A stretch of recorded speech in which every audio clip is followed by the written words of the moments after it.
Bon, j'ai pris à boire, n'hésitez pas à en faire autant. Je ne sais pas combien de temps va durer la vidéo, mais potentiellement, elle va être un petit peu longue parce qu'elle va retracer tout ce qui s'est passé depuis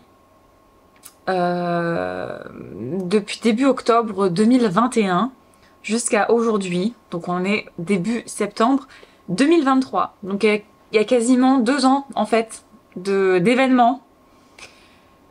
Certains joyeux, d'autres beaucoup nettement moins joyeux. Je vais vous parler aujourd'hui de la raison pour laquelle j'ai liquidé ma maison d'édition. Je l'annonce aussi par la même occasion parce que j'en ai parlé brièvement du coup sur Insta, sur TikTok aussi, parce que j'ai parlé du fait que j'allais faire cette vidéo. Mais sinon, par exemple ici j'en ai pas parlé et globalement j'ai mis longtemps à en parler et pour plein de raisons, et on va aborder en fait aujourd'hui notamment les raisons qui ont fait que j'ai mis autant de temps à sortir cette vidéo, à la tourner, etc. Bref, j'ai mon petit carnet avec moi parce que j'ai noté tous les événements qui se sont déroulés en fait pour la création de la maison d'édition, le temps qu'elle aura duré, la liquidation et tout ce que ça a engendré. Je vais être hyper transparente avec vous. Je vais parler de mon histoire, mais aussi celle de 4 autres autrices, donc Lucille Chaponnet, Mégara Nolan, Eulalie Lombard et Marie Faucheux. Voilà, c'est les 4 habituels. C'est les 4 avec lesquels on s'était lancé dans ce projet. On a eu plus ou moins la même mésaventure, même si vous allez le voir, je vais vous en parler après, on n'a pas pris toutes les mêmes décisions sur comment essayer de s'en sortir, mais on a toutes été dans la merde. Voilà, ça clairement, que ce soit financièrement, parce qu'à nous toutes, il y a... En fait, on atteint les 20 000 euros de perdu à nous 5, ce qui n'est pas rien, loin de là. La charge mentale, la quantité de travail, d'administratif qu'il y a eu à faire, le coût au moral extrêmement violent que ça représente. Je vais dire nous assez souvent en fait parce qu'on en était au même point avec les filles. Donc voilà, là je vais vous faire un petit récapitulatif de tout ce qui s'est passé et à la fin je vous expliquerai pourquoi j'ai mis du temps avant de faire cette vidéo, etc. Du coup, ça va peut-être répondre à la question que certains se sont posés, sont venus me poser des fois en commentaire, à savoir pourquoi est-ce que ma vidéo j'ai monté ma maison d'édition n'existe plus. Tout simplement parce que vous allez le découvrir assez rapidement.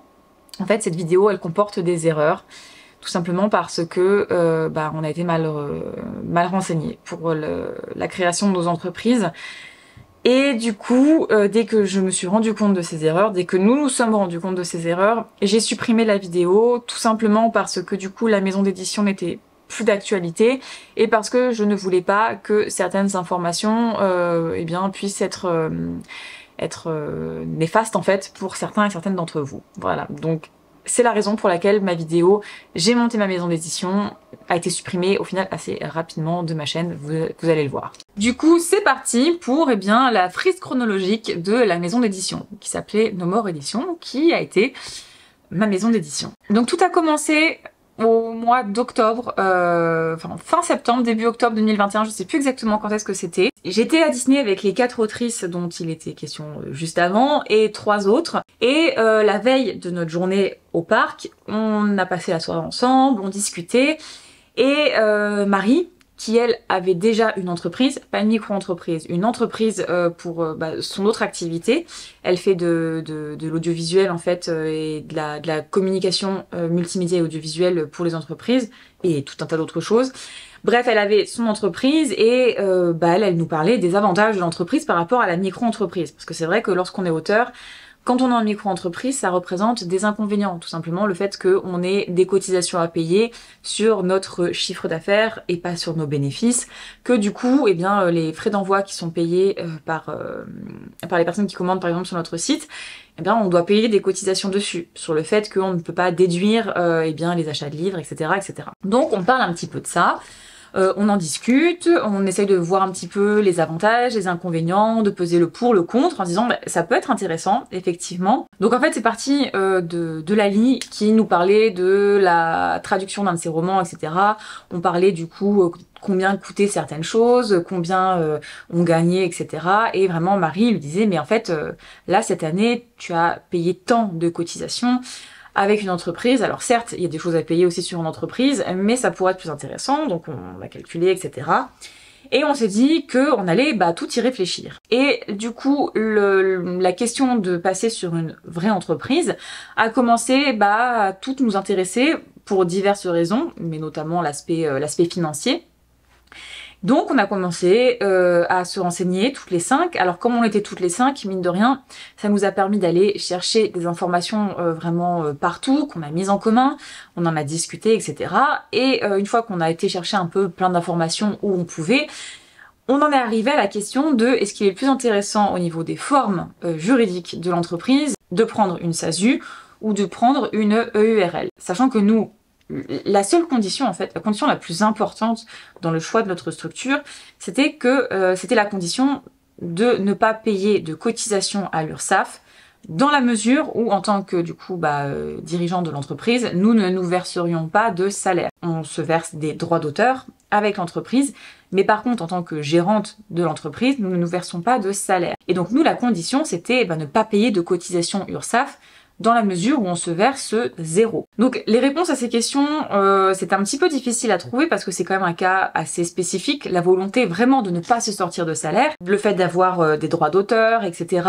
Donc on s'est dit, on va faire les choses correctement, et on va faire appel à quelqu'un dont c'est le métier, donc on a fait appel à une juriste. Je vais pas citer son nom, le but c'est pas de créer un acharnement contre quiconque, mais toujours est-il qu'on a fait appel à une juriste, nous avons payé les services d'une juriste, donc tous les gens qui vont me dire « Ah mais vous auriez pu vous renseigner, etc. » Non, on s'est renseigné pendant des mois, on a travaillé avec quelqu'un dont c'est le métier, on a toutes les 5 eu des rendez-vous avec elle, on a toutes les 5 payé pour le service. Donc du coup, nous on s'est dit, oui, on part armé comme il faut, on part en ayant fait correctement les choses, et donc on a choisi le URL, parce que c'était ce qui semblait être au final le mieux. Sachant que la question a été posée à cette juriste par plusieurs d'entre nous, est-ce qu'on est bien sûr que nous n'aurons pas à payer de cotisation à l'URSSAF, dans la mesure où on se verse pas de salaire. C'était vraiment la condition. Nous montons toutes les unes après les autres nos entreprises. Je sais que la première à l'avoir eu, il me semble que c'est Megara, qui l'a eu peut-être au mois de février. Ça a suivi, après il y a eu Lulu, il y a eu Eula. Moi j'ai au final monté mon entreprise au mois d'avril. Et Marie est passée un petit peu après, je crois que c'était au mois de mai ou au mois de juin. Enfin, bref. Toutes les 5, en fait, ça s'est fait les unes à la suite des autres. Le temps que la juriste crée du coup les statuts de l'entreprise, qui est toutes les démarches, etc. D'une région à l'autre, d'un département à l'autre, ça prend plus ou moins de temps. Bref, toujours est-il que arrivé à l'été 2023, on avait toutes créé nos entreprises, on était toutes hyper contentes. C'est hyper motivant en fait comme projet de se lancer dans un projet comme celui-ci. Surtout que on se dit chouette, on va pouvoir économiser de l'argent à tel endroit, on va pouvoir faire ceci, cela. C'est pas rien de monter sa maison d'édition quand on est autrice. Enfin, je veux dire, c'était un énorme projet, un chouette projet qui coûte beaucoup d'argent parce que les statuts ça coûte beaucoup d'argent. Faire la déclaration au journal officiel, ça coûte beaucoup d'argent. Le greffe, ça coûte de l'argent. Il faut payer, du coup, un nouveau compte bancaire professionnel. Il faut investir un capital. Bref, il y a eu beaucoup d'argent à sortir. Et on s'est dit, c'est le jeu. On sort de l'argent, mais c'est pour pouvoir après, à la longue, en économiser. Donc, on arrive à l'été, toutes contentes d'avoir chacune à présent nos maisons d'édition. Et là, la première à recevoir un mail, un courrier qui nous a fait déchanter, je crois que c'est Meg, tout simplement parce que c'était la première qui avait monté sa maison d'édition. Et donc, elle reçoit un courrier avec un appel à cotisation de l'URSSAF qui s'élevait à 4 000 € et quelques, je crois, si je dis pas de bêtises. Donc elle reçoit ça, petite frayeur, elle nous le partage tout de suite parce que on sait que dans tous les cas, on va tout être dans le même cas à chaque fois qu'il y a une couille du genre. Donc elle nous partage ça, on se dit ah mince, qu'est-ce qui se passe? Peut-être qu'ils ne savent pas qu'on va pas se verser ce salaire, alors du coup ils partent sur un montant un peu aléatoire et ils calculent comme ça. On se dit on va appeler, on va voir les réponses, ça va aller. Meg appelle, discute avec une employée de l'URSSAF qui lui dit que non, on aura quand même des cotisations à payer. Alors Meg nous en parle, on se dit peut-être qu'elle n'est pas habituée à être confrontée à notre situation parce que dans la mesure où on se paye des droits d'auteur, mais on se verse pas de salaire, etc. C'est un cas un petit peu spécifique. Bon, on se dit, c'est pas terrible, mais c'est pas encore le gros stress, quoi. À la suite de ça, on reçoit toutes forcément ce courrier avec un appel à cotisation, tout avec des montants différents. D'ailleurs, je ne sais pas comment c'est calculé. Je sais pas si c'est calculé en fonction de nos déclarations d'impôts des années précédentes ou quoi. Aucune idée. Donc on reçoit tout le courrier, donc on commence tout à appeler, à envoyer des mails, etc. pour savoir ce qu'il est possible de faire. Et à la fin de l'été 2022, on doit se rendre à l'évidence, nous n'avons pas choisi la bonne forme juridique pour nos entreprises. En EURL, même si jamais on ne se verse pas de salaire, il y a des cotisations minimales à payer à l'URSSAF qui tournent autour de 1300 €. J'ai plus le chiffre en tête, mais c'est 1200, 1300 €. Et en SASU, si nous avions choisi la SASU, par contre là, pas de souci, nous n'aurions pas eu à verser de cotisations sociales à l'URSSAF. Donc là, on déchante toutes, parce qu'on se dit, attends, ça veut dire qu'on va devoir payer la 1300 €, et qu'on va devoir payer 1300 € tous les ans, parce que les cotisations de l'URSSAF, c'est pour l'année. Et on se dit, mais c'est pas possible. Là, il y a enfin, la panique, en fait, que ça représente est énorme. Parce que 1300 €, pour nous toutes, c'est énorme, en fait, à l'année, vu nos revenus, nos droits d'auteur, etc. C'est colossal. Donc là, on se dit, non, mais c'est pas possible. Donc, on contacte la juriste pour lui en parler. Et elle nous dit que, en grosso modo, elle s'est trompée. Enfin, elle s'est trompée. Elle ne savait pas. Voilà. C'est un petit peu difficile à entendre, parce que nous, on a fait tout ce qu'il fallait, on a payé quelqu'un, etc. Et au final, on a été mal renseigné. Mais bon, ça sur le coup, on se dit en plus que c'est de notre faute, qu'on a forcément fait quelque chose de mal, parce qu'il y a cette idée de déception quand même, et de se dire, waouh, mais ce coup dans la gueule qu'on se prend, c'est énorme en fait. Donc là, on se dit, bon, il faut trouver des solutions. Qu'est-ce qu'on va faire? Combien ça va coûter? Donc là, il y a plusieurs solutions en fait qui étaient possibles. Soit la liquidation de l'entreprise, soit la transformation de l'entreprise. La transformation, c'est changer la forme juridique d'une entreprise. Sauf que pour faire une transformation, déjà ça coûte extrêmement cher. Et en plus de ça, il faut faire appel à un comptable, etc. Donc en fait, le coût d'une transformation est largement plus élevé que le coût d'une liquidation de l'entreprise et de recréer une entreprise par la suite. Du coup, Megara, Lucille et Eula, qui ne pouvaient pas se permettre de liquider l'entreprise, qui avaient besoin de l'entreprise, de la forme juridique, enfin, qui avaient besoin d'une entreprise en fait pour continuer, ont choisi la transformation. Ça leur a coûté, au total, je sais pas, peut-être avec le comptable qu'elles ont dû payer, etc. Enfin, je sais pas, entre 2000 et 3000 €, je sais plus exactement. Marie et moi avons choisi la liquidation dans la mesure où on pouvait se permettre de ne plus avoir d'entreprise pendant un temps et d'en remonter une après. Donc on a liquidé, ça a coûté, alors il y en a eu pour 600 €, tout ce qui est juridique, etc. Après à nouveau la parution au journal officiel de l'annonce de la liquidation, donc à nouveau à payer. Ouais, donc je crois 800 € peut-être pour la liquidation, je sais plus exactement. Enfin, il y a tellement de sommes, elles sont toutes tellement énormes que je les ai plus toutes exactement en tête. Voilà, j'ai le total dans ma tête, ça par contre. Mais le détail, ça c'est vrai que j'ai plus exactement combien tout a coûté. Donc faut savoir que tout ça a coûté beaucoup d'argent. Ça a été énorme en fait, l'impact financier, mais l'impact moral, j'ai presque envie de dire que c'était pire. Parce que en fait, ça nous a toutes fait remettre en question nos capacités de pouvoir faire ça, le fait de pouvoir avoir une activité d'autrice pérenne d'un point de vue financier.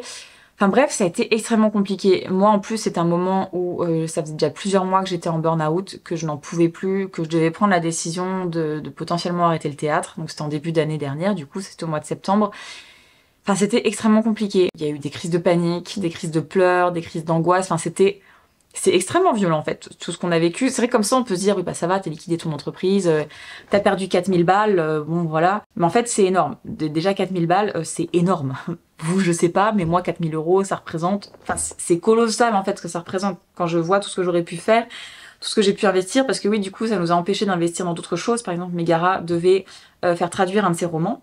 Et ben en fait, le coût de la traduction de ce roman, c'est le coût de la transformation de son entreprise. Donc du coup, ouais, ça a été vraiment très compliqué pour nous 5. Heureusement qu'on était toutes les 5, parce que mine de rien, on s'est soutenues durant tout ce processus.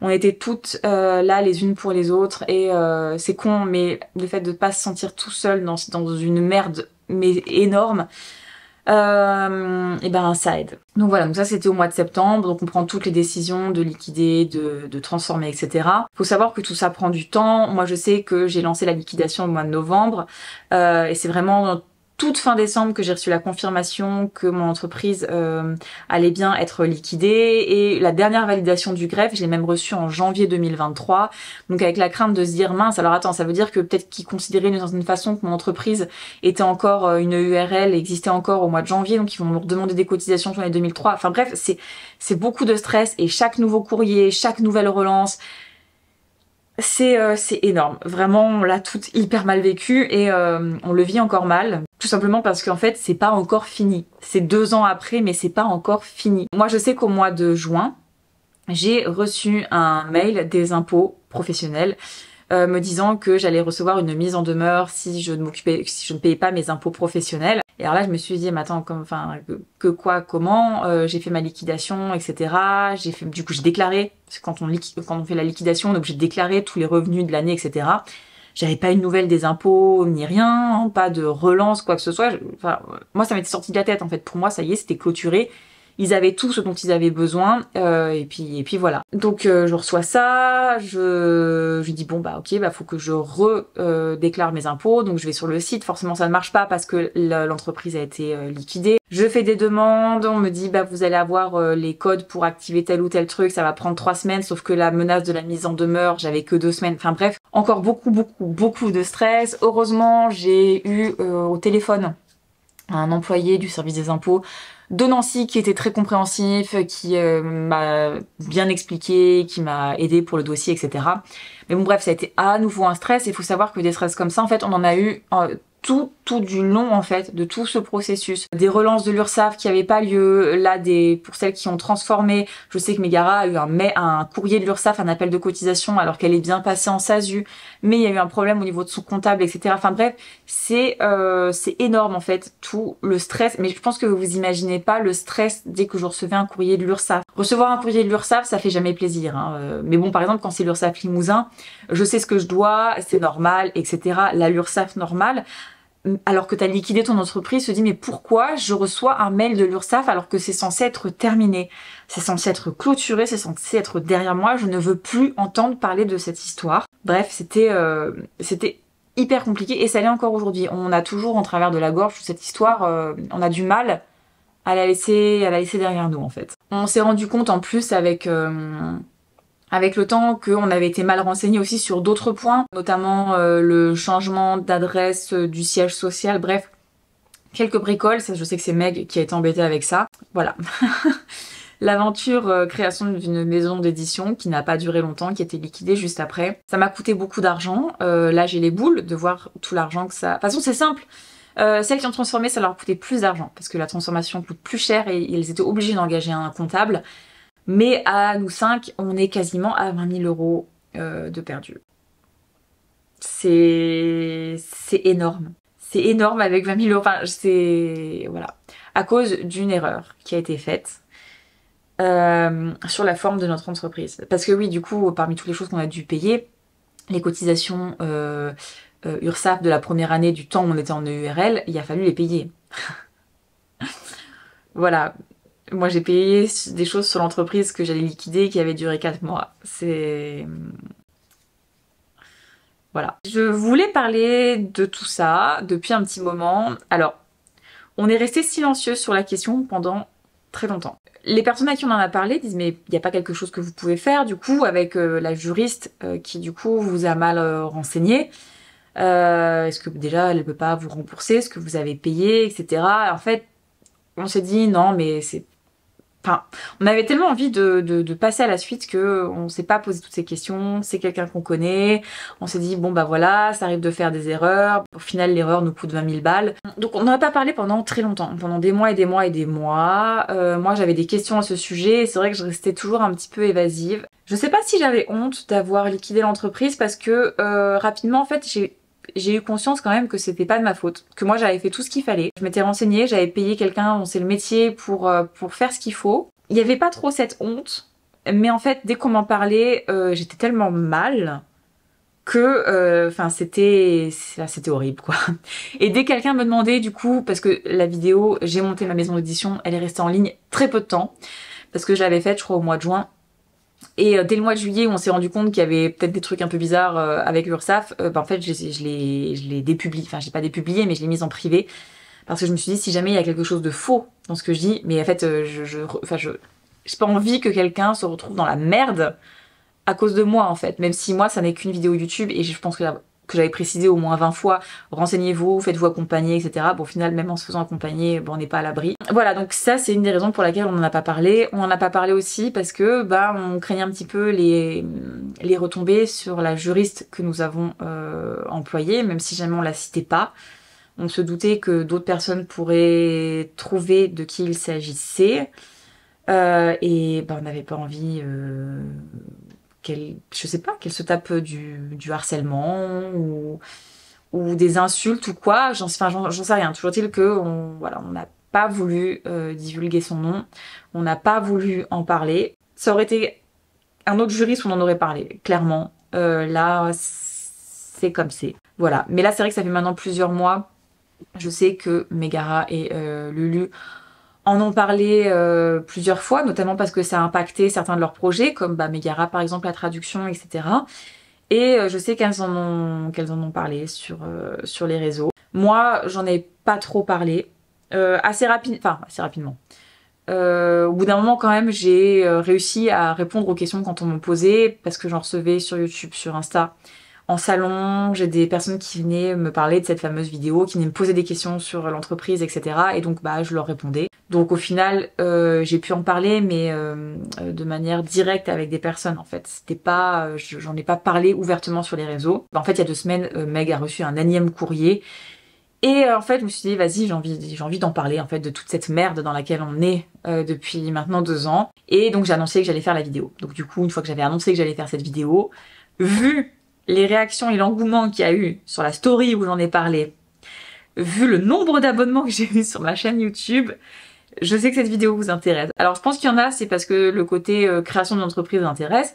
Il y en a, je sais, vous étiez venu chercher le drama, je le sais. Mais voilà, toujours est-il que je fais cette vidéo aujourd'hui, des mois après, enfin des mois, des années, après que tout ait commencé. Quel est du coup le programme pour moi maintenant? Je vais remonter une entreprise, je ne l'ai toujours pas fait, je voulais le faire cet été, mais j'ai eu plein de chamboulements dans ma vie. Je vais devoir déménager, je vais certainement devoir acheter là où je vais vivre. Ça va être un petit peu compliqué parce que je vais devoir acheter quelque chose, je vais devoir faire des travaux parce que je suis pas ultra riche. Bref, toujours est-il que, ne serait-ce que par exemple pour le siège social, etc., je me suis dit autant attendre de savoir comment je suis fixée, ne pas me rajouter tout ce stress et tout ce travail en plus, alors que, pour ceux qui le savent pas, j'ai arrêté le théâtre en fin d'année parce que j'étais en burn-out depuis, je sais pas, 16 mois, un truc comme ça. Donc je suis fatiguée, j'ai accumulé une quantité de stress énorme et j'ai besoin de souffler. Donc pour le moment, je ne remonte pas d'entreprise. J'ai quand même toujours mon statut d'artiste-auteur. Et voilà, donc ça va être dans les mois à venir que j'ai remonté l'entreprise, donc cette fois avec la bonne structure, pour ne pas me faire avoir à nouveau par l'URSSAF. Voilà, je pense que je vous ai à peu près tout dit. Je rajouterai au montage si je me rends compte que j'ai oublié des événements, des éléments, etc. Je fais pas cette vidéo pour que vous ayez genre de la pitié parce que j'ai perdu de l'argent, parce que ça a été dur ou quoi que ce soit. Pas du tout. Je le fais pour vous raconter ce qui s'est passé, parce que je vous raconte un peu ma vie quand même dans mes vidéos, pour potentiellement vous informer sur si jamais vous voulez monter une entreprise, le fait que renseignez-vous, faites-vous aider. Oui, mais en fait vu mon expérience, on se rend compte que tout le monde n'est pas compétent malgré tout. Donc n'hésitez pas à vous renseigner auprès de personnes qui sont déjà passées par là, parce que mine de rien, l'expérience ça peut vachement aider. N'hésitez pas à me poser des questions si vous en avez dans les commentaires, à m'en poser également en privé sur Insta. Peut-être que certaines questions auxquelles certaines questions que vous allez me poser en commentaire, je pourrais pas forcément y répondre. Donc je vous inviterai à venir me les reposer sur Insta, etc. Bref, voilà, je m'arrête là pour cette vidéo. Au niveau de YouTube, j'avais repris un petit peu avant les vacances en disant oui, je vais refaire des vidéos. Au final, j'en ai fait 2, j'en ai plus fait. Je devais vlogger ma tournée au Portugal, je l'ai pas fait. Je devais tourner au mois d'août, je l'ai pas fait. Là, je vais me remettre un petit peu parce que j'avance très bien dans l'écriture d'un nouveau projet. Parce que j'ai la sortie de mon nouveau roman qui arrive dans un mois. Un peu moins d'un mois. Le registre, je vous mets la couverture juste ici, mais j'en reparlerai un petit peu plus dans des vlogs, etc. Là, c'est pas le sujet, là, c'est vraiment ma maison d'édition et la liquidation de ma maison d'édition. Voilà, je m'arrête là. J'espère que la vidéo vous a plu, vous a potentiellement mis en garde sur certaines choses. N'hésitez pas à vous abonner si ce n'est pas encore fait. Je fais plein de vidéos sur l'écriture, la publication, des réactions à plein de choses qui se passent dans le monde littéraire et culturel. Si vous avez aimé la vidéo, n'hésitez pas à la liker, à la partager à peut-être des personnes à qui ça pourrait éviter de faire des erreurs, des erreurs, vous avez compris. Et puis moi je vous dis à très bientôt pour une prochaine vidéo.